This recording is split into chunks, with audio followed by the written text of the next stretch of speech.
വാർത്തകളിൽ കണ്ട കാര്യത്തെക്കുറിച്ചൊക്കെ അഭിപ്രായം പറയാൻ ആളുകൾ ഇറങ്ങി പുറപ്പെട്ടാൽ എന്തായിരിക്കും അതിൻ്റെ ഒരു സ്ഥിതി?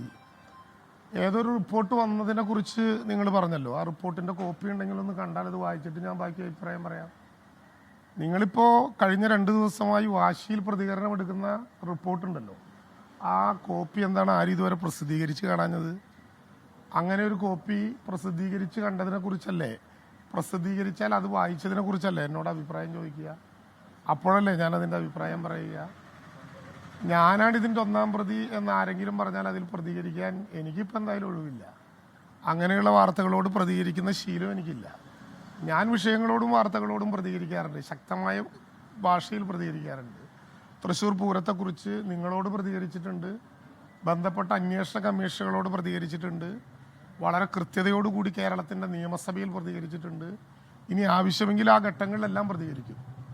പക്ഷേ അനാവശ്യമായിട്ടുള്ള ഒരു വിവാദം ഉണ്ടാക്കാൻ ആരെങ്കിലും ചൂണ്ടയിട്ടാൽ അതിൽ കൊത്തുന്ന ശീലം വ്യക്തിപരമായി എനിക്കില്ല, അതിൻ്റെ കാര്യവുമില്ല.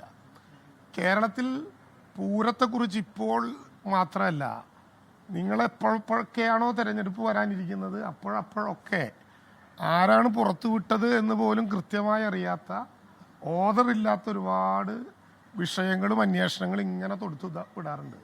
അതിനൊന്നും ഇപ്പോൾ അഭിപ്രായം പറയാനുള്ള, അതിനൊന്നും അഭിപ്രായം കളഞ്ഞും അതിൻ്റെ പിന്നാലെ പോയി നേരം കളയാനുള്ള ഒഴിവ് ഇപ്പൊ തൽക്കാലം. ലോകത്തെവിടെയായാലും ഏത് സമയത്തും 24 വാർത്തകളും ഓഗ്മെന്റഡ് റിയാലിറ്റി പാക്കേജുകളും എക്സ്പ്ലെയിനറുകളും വിശദമായി കാണാൻ ഞങ്ങളുടെ യൂട്യൂബ് ചാനൽ നിങ്ങൾക്ക് സബ്സ്ക്രൈബ് ചെയ്യാം.